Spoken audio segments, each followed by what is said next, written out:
Hello everyone, I am doctor Jaya Chauhan. तो आज हम पढ़ने वाले हैं टॉपिक सद्व्रत। सद्व्रत सबसे पहले हम देखते हैं होता क्या है। तो सत्पुरुष अथवा सज्जनों के द्वारा किया जाने वाला व्यवहार अथवा आचरण सद्व्रत कहलाता है।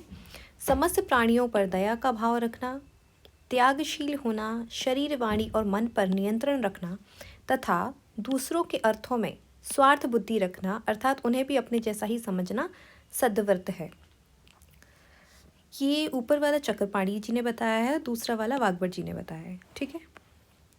उसके बाद चरक ने क्या बोला है कि प्रकृति, मन एवं शरीर में विकार उत्पत्ति ना हो अर्थात वे अपने स्वाभाविक रूप आरोग्य अवस्था में बने रहें, इसके लिए इन हेतुओं के माध्यम से प्रयत्नशील रहना चाहिए। सत्म इंद्रियार्थ संयोग के द्वारा करणीय यानी हितकर एवं अकरणीय यानी अहितकर कर्मों को बुद्धि के द्वारा सम्यक विचार करके करना और देश काल एवं प्रकृति के विपरीत गुणों का सेवन करना ही क्या है, सद्व्रत है। यानी कि अपना हित चाहने वाले सभी पुरुषों को सदा स्मृति बनाए रखते हुए सद्व्रत का पालन करना चाहिए। अब इसमें क्वेश्चन एक ये बनता है, क्वेश्चन के अकॉर्डिंग हम पढ़ेंगे फटाफट से, है ना। तो एक क्वेश्चन बहुत इंपॉर्टेंट इसमें बनता है, वो आता है आचार रसायन का। तो हम वहीं से शुरू करते हैं।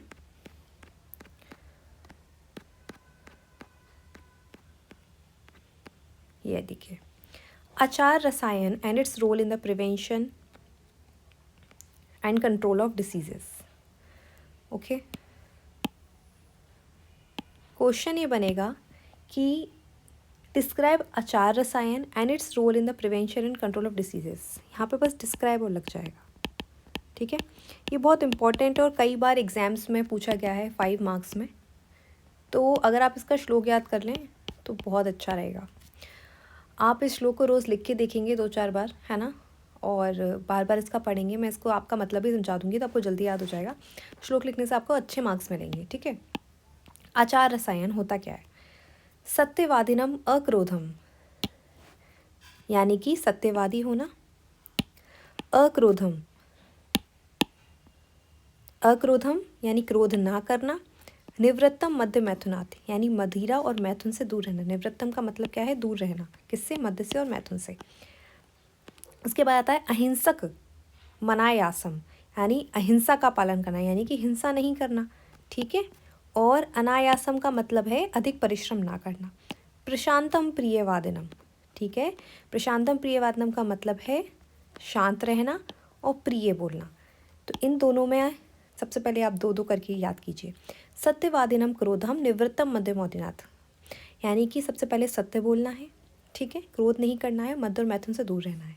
ये हमारा पहला हो गया। दूसरा क्या है? अहिंसा, यानी अहिंसा का पालन करना है, यानी हिंसा नहीं करना है। अनायासम, अधिक परिश्रम नहीं करना है। प्रशांतम प्रियवादिनम, यानी कि शांत रहना और प्रिय बोलना है। इन 2 श्लोक में हमने क्या पढ़ा? 1 से लेकर 7 तक पॉइंट हमारे कंप्लीट हो गए। ठीक है। अब नेक्स्ट आता है देव को ब्राह्मण आचार्य गुरु वृद्धार्चने रतम। ये देखिए, जो देवता है, गऊ है यानी गाय है, ब्राह्मण है, आचार्य, गुरुजन, वृद्धजन, इन सब की हमको सेवा करनी है, वही दिया गया है यहाँ पे। ठीक है। इससे पहले एक और है जप शौच परम धीरम दान नित्यम तपस्विनम। जप करना है और पवित्रता में तत्पर रहना है। ठीक है। जप शौच परम धीरम यानी धैर्य रखना है, और नित्य हमें दान करना है और तप करना है। ठीक है।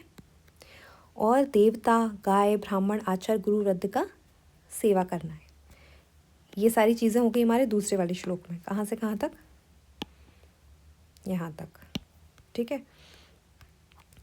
आनश्य परम नित्यम नित्यम करुण वेदिनम सम जागरण स्वप्नम नित्यम क्षीर घृताशनम। नेक्स्ट पे क्या है? नित्य दया एवं करुणा का भाव रखना है, समय पर सोना एवं जागना है। ठीक है। सम जागरण स्वप्नम, यानी समय पर हमें जागना है और सोना है। नित्य हमें क्षीरोघृत का सेवन करना है। क्षीरोघृत क्या है? नित्य हमें घी और दूध का सेवन करना है। सब जानते हैं घी और दूध कितना इंपॉर्टेंट है। तो नेक्स्ट में हमारा क्या आ गया? ये हो गया। उसके बाद आता है देश काल प्रमाणक युक्ति मन हंकृतम शिष्टाचारम संकीर्ण मध्य आत्म प्रवीणित्रम, यानी कि देश काल का ज्ञान होना, युक्तियों का ज्ञान होना, अहंकार ना होना, सदाचारी होना और संकुचित विचारों का ना होना, ठीक है। वही इसमें दिया है, देश काल और प्रमाण का ज्ञान होना, युक्ति के होना, ठीक है। शस्ता आचरम संकीर्णम यानी संकीर्ण सोच का नहीं होना है ना, संकुचित विचारों का नहीं होना, सदाचारी रहना है ना, यही इसका मतलब है यहाँ पे। अब आता है नेक्स्ट, उपासितारम वृद्धा नाम अस्तिका नाम जितात्मा नाम धर्मशास्त्र परम विद्यानम नित्य रसायनम गुणे रेते समोदेते प्रयुक्ति रसायनम रसाय गुणान सर्वान यथोक्तान स समश्नुते। यानी कि इंद्रियों को अध्यात्म में लगाना है, वृद्ध आस्तिक और जितेंद्रियों का साथ करना है, और धर्म शास्त्रों के स्वाध्याय में लगे रहना है। ये सब क्या है, इसमें जो आचार रसायन में जो दिए गए हैं वो शरीर, वाणी एवं मन के कर्म हैं जिनका शरीर पर प्रभाव रसायन की तरह पड़ता है, और इसी को आचार रसायन कहा जाता है, ठीक है। यही दिया हुआ है इस पर। ये सब क्या है, शरीर, वाणी और मन के कर्म है, और इनका प्रभाव हमारे शरीर पर पड़ता है रसायन की तरह पड़ता है, इसलिए मैं आचार रसायन कहते हैं, ठीक है।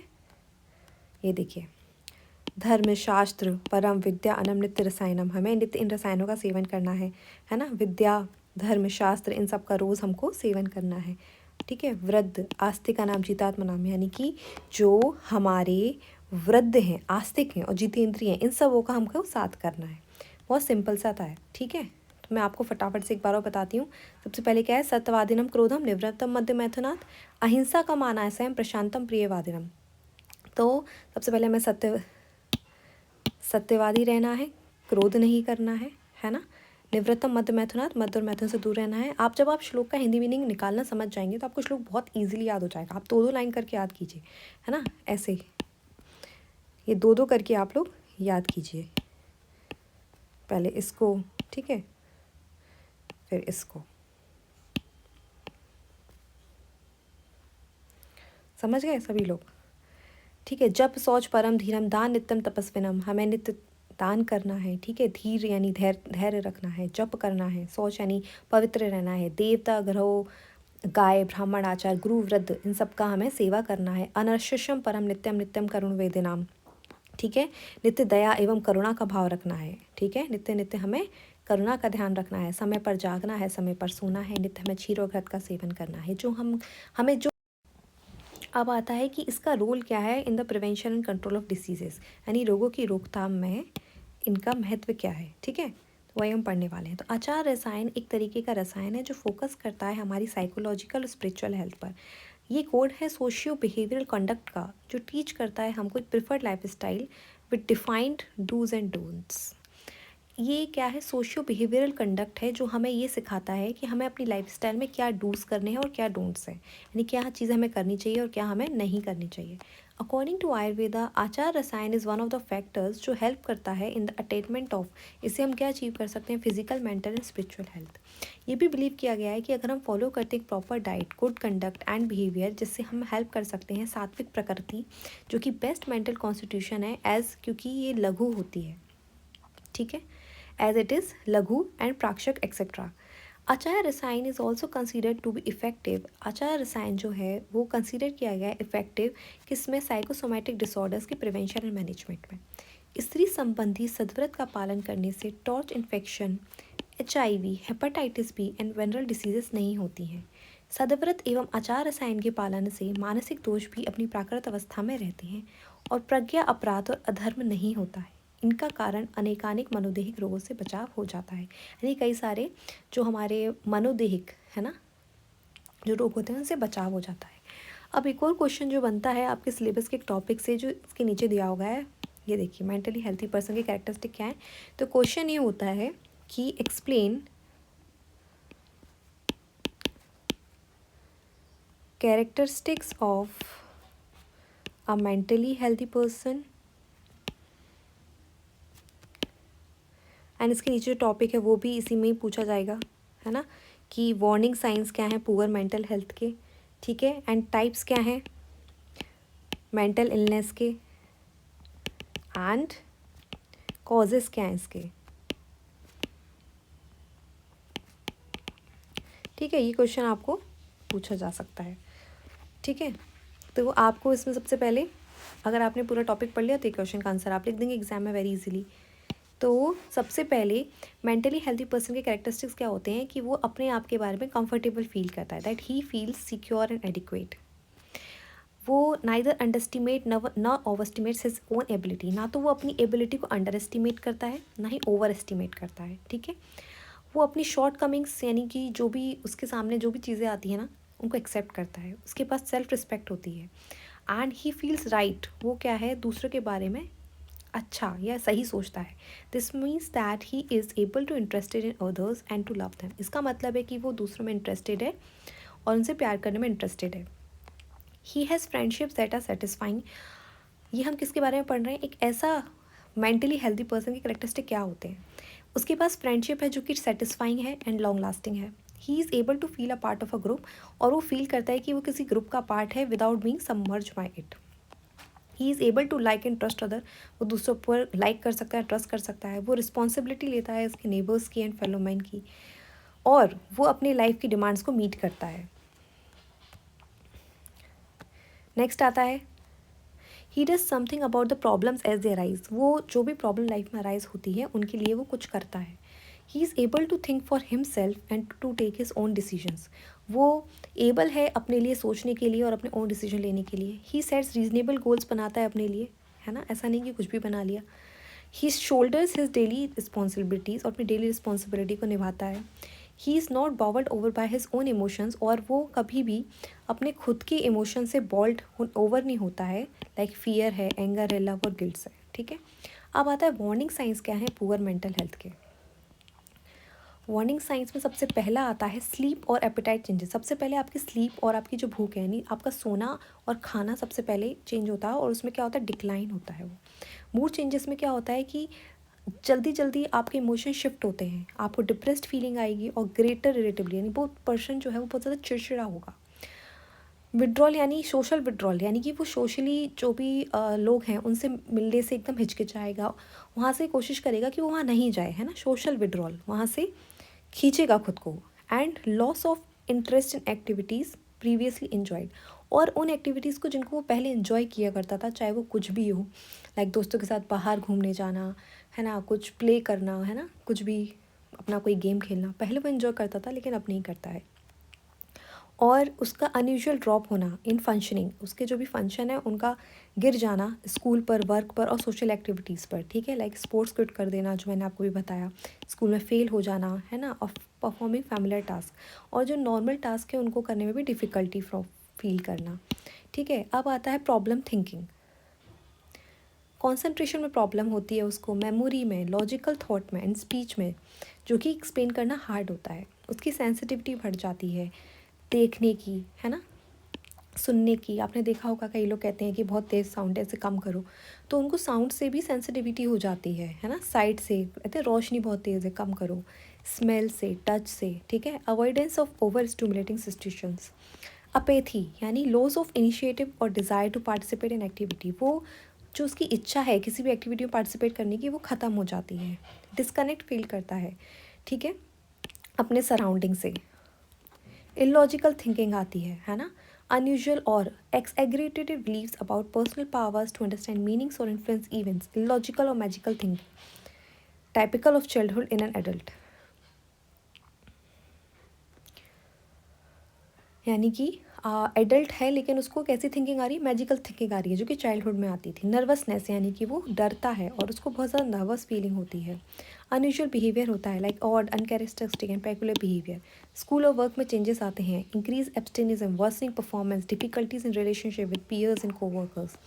परसिस्टेंट, लंबे समय तक उसको मूड स्विंग्स होते हैं। वो कंसिस्टेंटली सैड फील करता है। होपलेस, कोई आशा नहीं होती है। ड्रेस्टिक मूड स्विंग्स होते हैं जो इंटरफेयर करते हैं उसके डेली लाइफ में, जो साइन हो सकते हैं डिप्रेशन के और मूड डिसऑर्डर्स के। सोशल विड्रॉल यानी कि अगर आप अपने आप को आइसोलेट कर रहे हैं, फ्रेंड्स एंड फैमिली को अवॉइड कर रहे हैं, ये इंडिकेट कर रहा है कि आपको इमोशनल डिस्ट्रेस है और सोशल एंजाइटी है। इरेगुलर स्लीप पैटर्न में आपको क्या होता है, इंसोम्निया होता है। इंसोम्निया मतलब कि आपको नींद नहीं आती है, ओवर स्लीपिंग, या तो ज़्यादा सोते हो आप, और डिसरप्टेड स्लीप होती है जो कि लिंक्ड होती है to mental health issues. Appetite and weight changes, significant changes होते हैं हमारी भूख में, और या तो ओवर ईटिंग होगी या फिर अंडर ईटिंग होगी यानी कम ईटिंग होगी, जिससे इमोशनल स्टेज हम इंडिकेट करते हैं। कॉन्सेंट्रेट करने में डिफिकल्टी होगी। Struggling to be focus, making decisions और कंप्लीट टास्क में be a sign of underlying mental health issues such as anxiety and attention disorders. Constant aches होगा, लाइक फिजिकल सिम्टम्स अनएक्सप्लेन होंगे, like उसको stomach ache होगा, head एक होगा, unexplained x यानी ऐसे दर्द जिनका कोई एक्सप्लेनेशन ही नहीं है। Pain can be sometimes a manifestation of pain, क्या होता है कम समटाइम्स क्या होता है इमोशनल स्ट्रेस का मैनिफेस्टेशन होता है। इंक्रीज सब्सटेंस यूज़, हम सब्सटेंस का यूज़ इंक्रीज़ कर देते हैं, लाइक एक्सेसिव यूज़ करता है वो अल्कोहल का, ड्रग्स का, अदर सब्सटेंसेस का, क्योंकि वो कोप करना चाहता है अपनी मेंटल हेल्थ प्रॉब्लम से। और that can be a red flag, ये रेड फ्लैग हो सकता है, ठीक है, that can be a red flag for the mental health problems. अब इसमें कुछ क्वेश्चंस दिए गए हैं, अगर आप इनका आंसर देंगे तो आपको समझ में आ जाएगा कि आपको पक्का क्या है मेंटल हेल्थ कोई इशू है। तो जो विलियम सी मैनिंगर हैं, प्रेसिडेंट हैं Menninger Foundation Topeka Kansas United States of America, ने कुछ क्वेश्चंस बनाए हैं to take one's own mental health pulse, ठीक है। तो इसमें सबसे पहला क्वेश्चन है, आर यू ऑलवेज वरिंग, जो इंसान है जिसको भी दिक्कत है हम उससे कुछ क्वेश्चंस पूछेंगे, क्या आप हमेशा चिंता वाला महसूस करते हो। Are you unable to concentrate because of unrecognised reasons, आप कॉन्सेंट्रेट नहीं कर पाते हो और जिनका कोई भी रीजंस आपको दिखता नहीं है, ठीक है। आप कंटिन्यूसली अनहैप्पी हो क्योंकि आपके पास जस्टिफाइड एक कॉज भी नहीं है। क्या आप अपने टेम्पर ईजिली लॉस कर देते हो, ठीक है। Are you troubled by regular insomnia, अगर आपको हो रहा है। Do you have wide fluctuations in your moods, क्या आपके पास बहुत ज़्यादा वाइड फ्लक्चुएशन आपके मूड में, लाइक डिप्रेशन से इलेशन हो जाता है, कभी बैक टू डिप्रेशन हो जाता है, ठीक है। क्या आप कंटिन्यूसली पीपल को डिसलाइक करते हो। Are you upset if the routine of your life is disturb, आप अपसेट हो जाते हो अगर आपका लाइफ का रूटीन डिस्टर्ब हो जाता है। Do your children consistently get on your nerves, are you browned off and constantly bitter, are you afraid without real cause, क्या आप डरते हो बिना किसी रियल कॉज के। Are you always right and the other person always wrong, आप ये सोचते हो कि आप हमेशा राइट हो, सामने वाला हमेशा रॉन्ग है, ठीक है। Do you have numerous x, आपको अलग अलग तरीके की एक्स एंड पेन्स हैं जिन विच में डॉक्टर ने कोई फिजिकल कॉज नहीं देखा है। The condition chart in this question are the major warning signs of poor mental health, जो क्वेश्चंस में पूछे गए हैं ये वार्निंग सिग्नल्स हैं पुअर मेंटल हेल्थ के इन वन डिग्री और अदर। और according to doctor manager help is necessary if the answer to any of this question is definitely yes, आपको हेल्प की ज़रूरत है अगर इनमें से किसी भी क्वेश्चन का आंसर है येस। अब आता है types of mental illness, mental illness के कौन कौन से टाइप्स होते हैं। अ mental illness is a health issue, mental illness एक हेल्थ इशू है जो अफेक्ट करता है आपके थॉट्स को, मूड और बिहेवियर को। It can impact the way you perceive the world around you, ये इम्पैक्ट करता है इस तरीके से जो भी आप वर्ल्ड है उसको किस तरह से परसीव करते हो जो आपके आसपास है। मेंटल इलनेस कॉज कर सकता है डिस्ट्रेस और ये अफेक्ट करता है आप कैसे काम करते हो, आप कैसे फंक्शन करते हो अपने रिलेशनशिप में और आपकी ability to manage everyday task. Mental illness can last for a short time और the whole life, mental illness या तो थोड़े टाइम के लिए रहती है या फिर पूरी ज़िंदगी के लिए रहती है। कुछ माइल्ड मेंटल इलनेस जो होती हैं वो कुछ वीक्स के लिए होती हैं। Sometimes severe illness can be life long हो सकती है एंड कॉज कर सकती है serious disability. The international classification of diseases classifies the mental and behaviour disorders, जो ICD है उसने क्लासीफाई किया है किसको, मेंटल एंड बिहेवियर डिसऑर्डर्स को। तो सबसे पहले हम बात करने वाले हैं organic including symptomatic mental disorders. Organic और सिम्टोमेटिक मेंटल डिसऑर्डर जिसमें आता है dementia in Alzheimer's disease and delirium, जिसमें पर्सन जो होता है वो चीज़ें भूलने लगता है। दूसरा आता है mental and behaviour disorders due to the psychoactive substance, psychoactive substance की वजह से ये होता है, लाइक हार्मफुल यूज़ अगर हम करते हैं alcohol, opioid and dependence syndrome. Schizophrenia is a schizotypal and delusional disorders, paranoid schizophrenia, delusion disorders, acute and transient psychotic disorders. इसमें इन्होंने क्या बताया, मेंटल और बिहेवियर डिसऑर्डर्स बता देंगे कौन कौन से होते हैं। नेक्स्ट आता है मूड अफेक्टिव डिसऑर्डर्स में आता है bipolar affective disorder and depressive episode. Neurotic stress related somatoform disorders में आता है generalise anxiety disorders and obsessive compulsive disorders. Behaviour syndromes associated with psychological disturbances and physical factors में आता है eating disorder, non organic sleep disorder. Disorders of adult personality and behavior, example paranoid personality disorder and transsexualism. Mental retardation, disorders of the psychological development, example specific reading disorders and the childhood autism. Behavioral and emotional disorders with onset usually occurring in childhood and adolescence में आता है hyperkinetic conduct disorders. Unspecified mental disorder में आता है mental illness, a vast subject broad in its limits and difficult to define precisely. There are major and minor illness. The major illness is called psychosis. Here the person is insane and out of two which related there are three major illness. Major mild illness होती है, major illness को हम कहते हैं साइकोसिस, और यहाँ पे person insane होता है and out of touch with reality से आउट ऑफ टच होता है। 3 मेजर इलनेस होती है, इसमें आता है शाइजोफ्रेनिया। शाइजोफ्रेनिया एक स्प्लिट पर्सनैलिटी होती है, इसमें पेशेंट क्या होता है, अपने खुद की ड्रीम वर्ल्ड में रहता है जो उसने खुद बनाई है। मैनिक डिप्रेसिव साइकोसिस, इसमें सिम्टम्स वेरी करते हैं from the heights of the excitement to the depths of the depression. And paranoia associated होता है with the undue and extreme suspicion and progressive tendency होती है रिगार्ड द पूरे वर्ल्ड के लिए in a framework of delusions. The minor illness are of 2 groups, minor illness के 2 group होते हैं, न्यूरोसिस और साइकोन्यूरोसिस। इसमें क्या होता है, patient is unable to react normally to life situation में के लिए पेशेंट नॉर्मली रिएक्ट नहीं कर पाता। He is not considered insane, उसको हम कंसिडर नहीं कर सकते कि वो इंसेन है यानी पागल है by his associates, but nevertheless exhibit certain peculiar symptoms such as morbid fears, compulsions and obsessions. तो उसको मॉर्बिड फियर्स होते हैं यानी मरने से डर लगता है उसको, है ना, कई सारे कंपल्शन एंड ऑब्सेशन होते हैं। Personality and character disorder, this group of disorders are the legacy होती है of unfortunate childhood experiences and perceptions. कई लोगों का अनफॉर्चुनेट चाइल्डहुड होता है ना, इतना अच्छा उनका बचपन नहीं बीता होता है, तो उसके बेसिस पे ये डिसऑर्डर हो जाता है, उनके एक्सपीरियंस के बेसिस पे। अब कॉज क्या है मेंटल इल हेल्थ के? Mental illness is like the physical illness, इसके मल्टीपल कॉजेज़ होते हैं। There are many known factors of agent, host and environment in the natural histories of mental disorders. से पहला आता है organic condition. Mental illness may have their origin in organic conditions such as cerebral arteriosclerosis, neoplasm, metabolic diseases, neurological diseases, endocrine chronic diseases such as tuberculosis, leprosy and epilepsy. Heredity भी हो सकता है ये, है ना।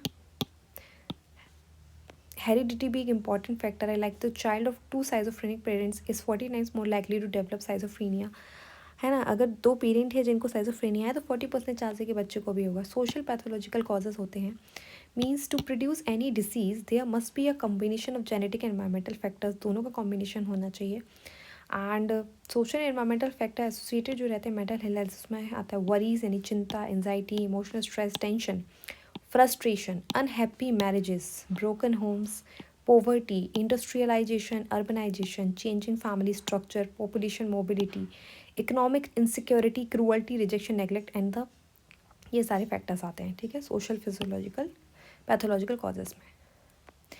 अब आते हैं एनवायरमेंटल फैक्टर्स जो other than psychological one's capable हैं of producing abnormal human behaviour. ऐसे एनवायरमेंटल फैक्टर्स जिनसे एबनॉर्मल ह्यूमन बिहेवियर होता है, ठीक है, ये कई लोगों को नहीं पता होगा, लेकिन एनवायरमेंटल फैक्टर्स भी हमारे बिहेवियर पर बहुत बड़ा इम्पैक्ट डालते हैं, ठीक है।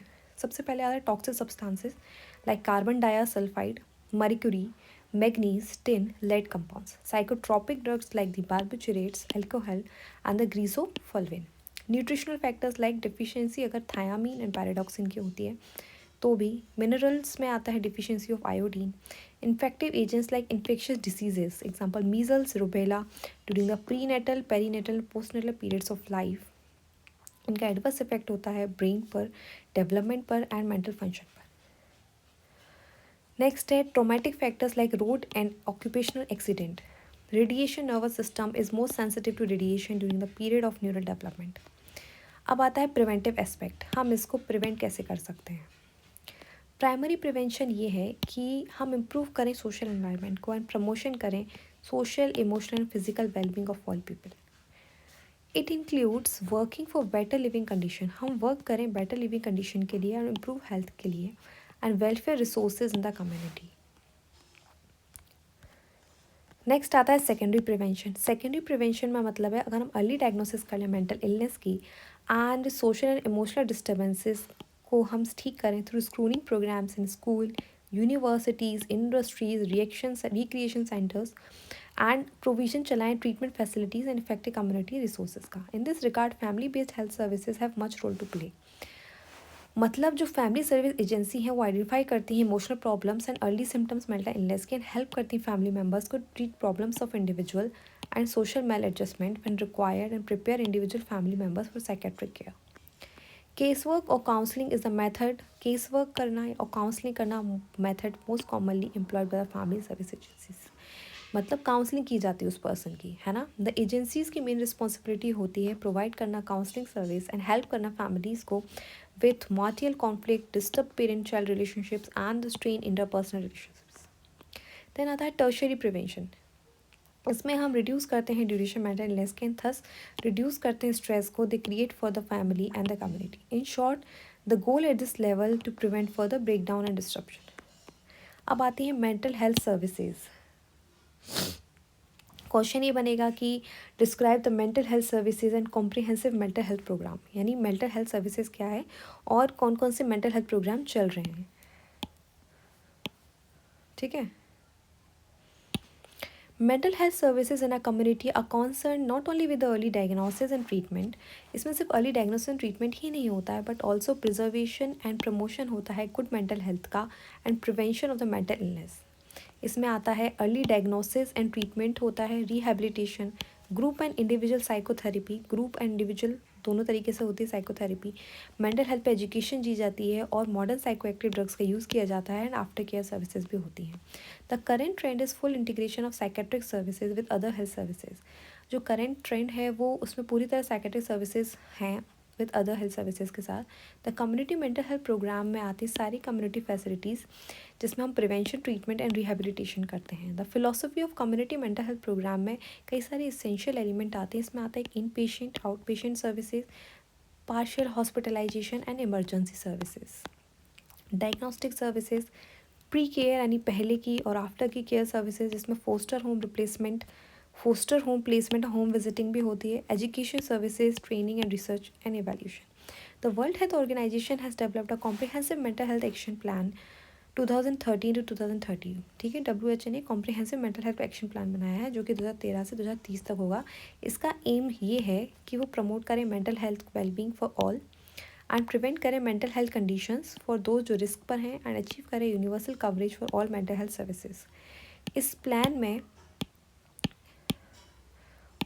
4 मेजर ऑब्जेक्टिव्स हैं। पहला है more effective leadership and governance for the mental health, the provision of comprehensive integrated mental health हो जिसमें सोशल केयर सर्विसेज हो, स्ट्रेटजीज़ को इम्प्लीमेंट किया जाए प्रमोशन एंड प्रिवेंशन के लिए, और स्ट्रेंथन किया जाए हमारा information system, evidence and research.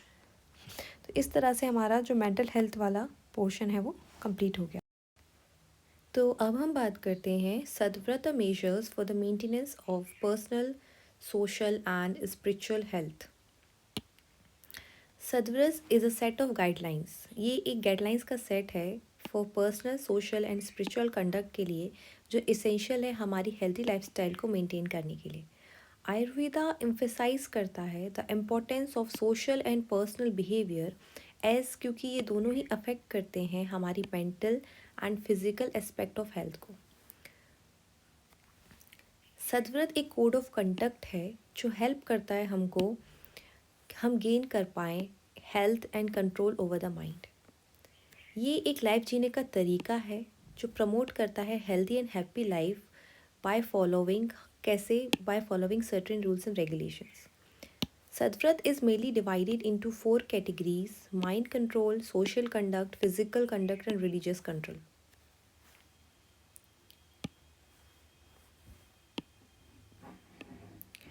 Mind control is about controlling impulses of the emotions which otherwise may cause mental illness. Such as mind control का मतलब होता है कि हम अपने जो इमोशंस हैं उनके इम्पल्सेस को कंट्रोल करें। ठीक है, तो इसमें क्या क्या आता है, हमको अपना गुस्सा कंट्रोल करना है, जेलिसी, जिससे क्या होता है अगर हम इनको कंट्रोल करते हैं तो मेंटल कामनेस मिलती है एंड इम्प्रूव हेल्थ इम्प्रूव होती है। सोशल कंडक्ट्स में आता है सर्विंग फ्रेंड्स, यानी हमको फ्रेंड्स के साथ अफेक्शन के साथ एंड गुड डीड्स के साथ, अच्छी सोच के साथ हमको उनके साथ क्या करना है, बिहेव करना है, and whereas others should be kept at distance. Sadvrat is a way of life that promotes prevention, maintenance and promotion of health with well-being in life. सदव्रत में personal, social, ethical and moral conducts भी आते हैं जो कि mention किए गए हैं to practice through इन जनपद ध्वंस रोगास। अब आता है code of conduct. The code of conduct is related to the mind, includes having an independent opinion, being impartial in decisions. Code of conduct का मतलब है ये हमारे माइंड से रिलेटेड है, जिसमें हम सबका एक इंडिपेंडेंट ओपिनियन होता है और जिसमें हम इम्पार्शियल यानी पार्शियल डिसीजंस नहीं लेते हैं। Not feeling accelerated in success, और सक्सेस से हम बहुत ज़्यादा ऊपर नहीं चढ़ते हैं, एंड फेलियर से बहुत ज़्यादा हम डिप्रेस नहीं होते हैं। हम दोनों ही चीज़ों को, बोथ फेलियर एंड सक्सेस को कॉन्फिडेंटली एक्सेप्ट करते हैं। एंथुसियास्टिक होते हैं, मॉडेस्ट इंटेलिजेंट होते हैं, being sympathetic to those disappointed in life, और उन लोगों के लिए सिंपैथेटिक होते हैं जो लाइफ में डिसअपॉइंटेड हैं।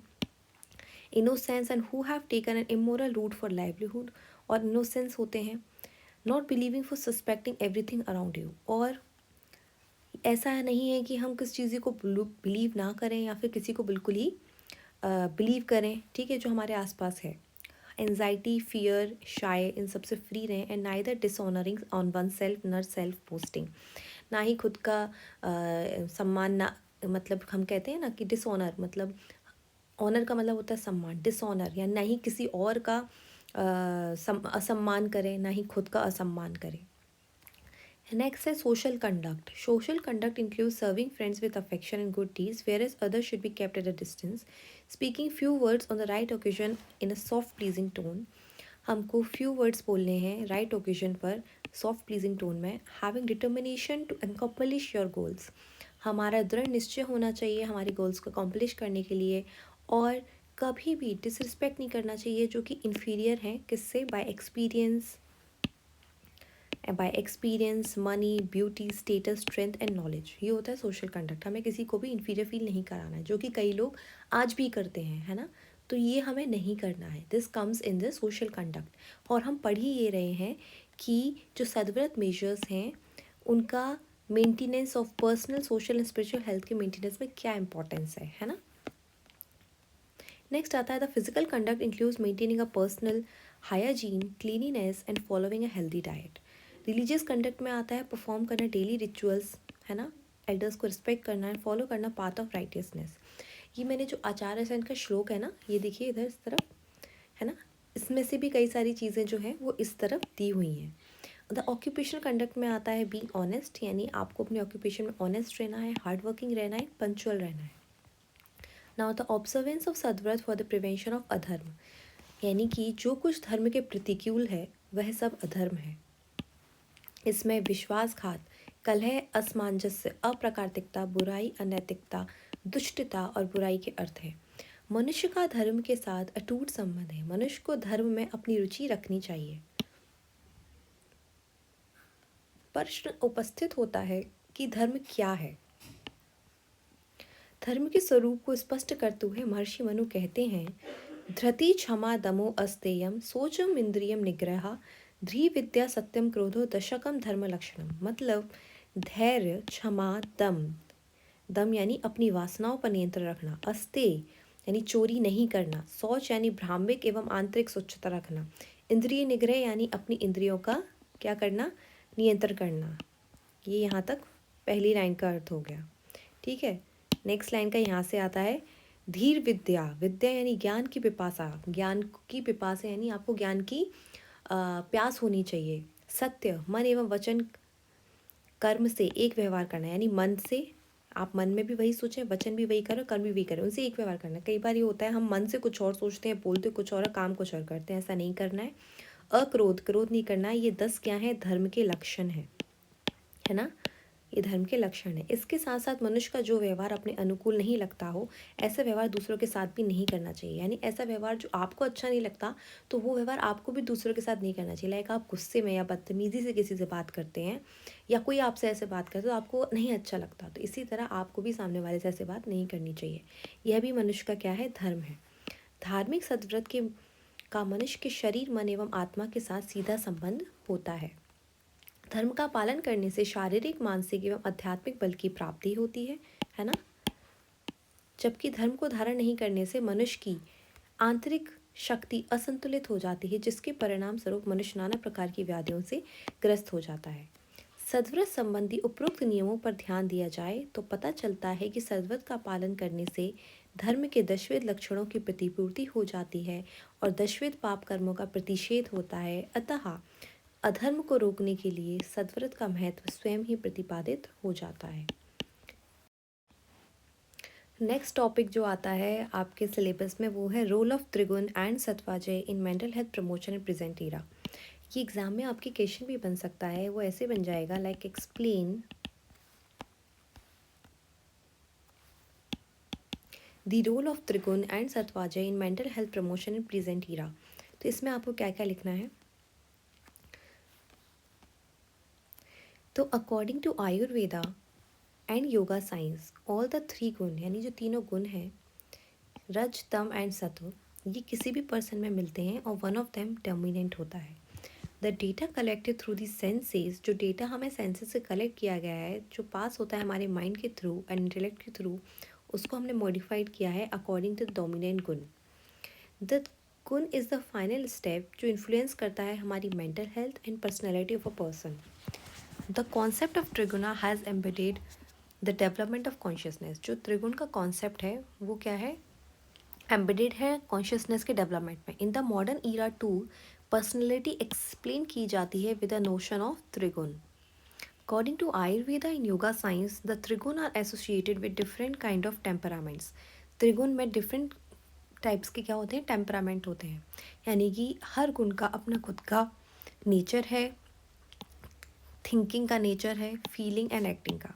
तो त्रिगुण जो है वो डिस्क्राइब करते हैं कि हमारा behaviour, mindset, health and diet. तो सबसे पहले आता है रज।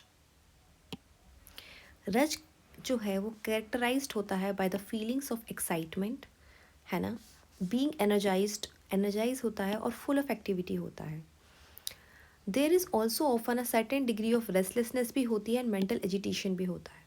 रज गुण एसोसिएटेड रहता है पैशन एंड डिज़ायर से and it is found to be the source of, और ये फाउंड किया गया है कि सोर्स है greediness, undertaking activity, restlessness and desire का।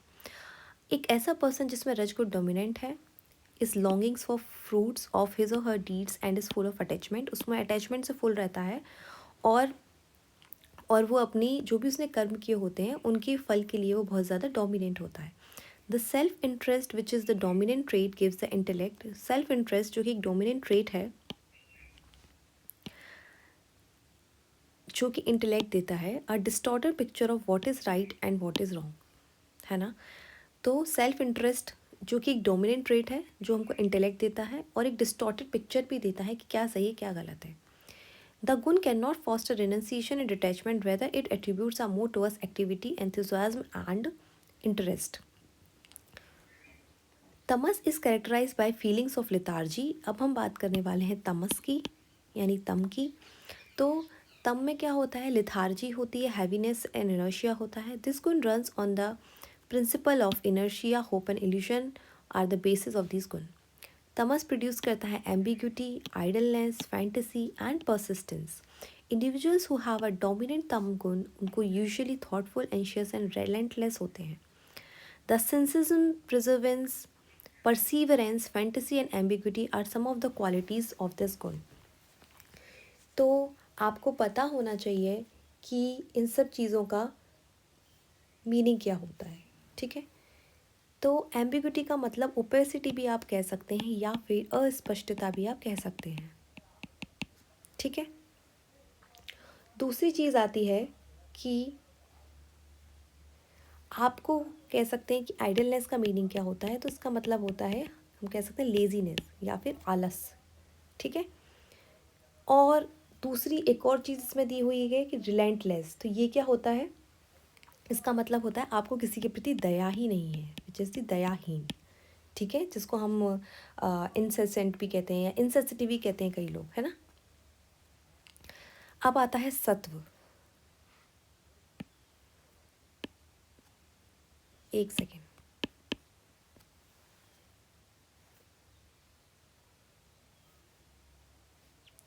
दूसरा इसमें एक और दिया हुआ है कि सत्व जो है वो कैरेक्टराइज होता है the feeling of expensiveness, joyfulness, lightness and being the witness to one's life. और ये क्या करते हैं? लाइफ को जॉयफुली, लाइटफुली लेते हैं, है ना। सत्वगुण कॉम्प्राइजेज द स्पिरिचुअल क्वालिटी। जिनमें सत्वगुण होता है उनमें स्पिरिचुअल क्वालिटी होती है।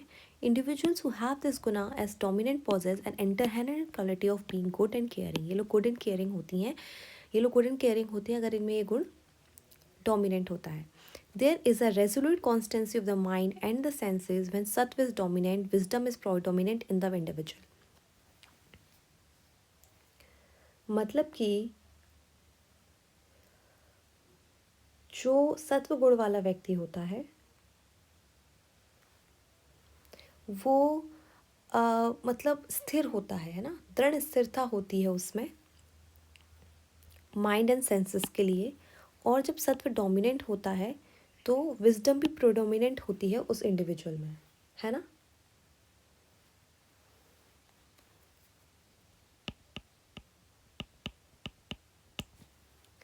विजडम का मतलब आप सब लोग जानते ही होंगे, मैंने लिख भी दिया है। तो जो विजडम होती है सात्विक पर्सन की, वो हेल्प करती है इंडिविजुअल को कि वो डिस्टिंग्विश कर सके, यानी कि डिफरेंस कर सके between the desirable and undesirable में, ड्यूटीफुल एंड अनड्यूटीफुल में। Divine and spirituality are some of the value जो इनकलकेटेड होती हैं सात्विक पीपल में। एंड अगर इम्बैलेंस होता है between the three gunas lead to somatic and body mind imbalance is responsible. Third guna का इम्प्लीकेशन होता है हमारे फिजिकल एंड मेंटल हेल्थ पर। The practice of sattvavajaya aims to promote sattva. जो प्रैक्टिस है हमारी सत्वाजय की, उसका एम ये है कि हम प्रमोट करें sattva by cultivating positive thoughts and emotions जो लीड करते हैं बेटर मेंटल हेल्थ को। In the present era the role of triguna and sattvavajaya in mental health promotion वो ये है कि हम गेन करें अटेंशन। एंड रिसर्चेस ने भी शोन किया है कि सत्व can have a positive impact on mental health. The practice of yoga and meditation can also help to promote sattva and reduce stress and anxiety.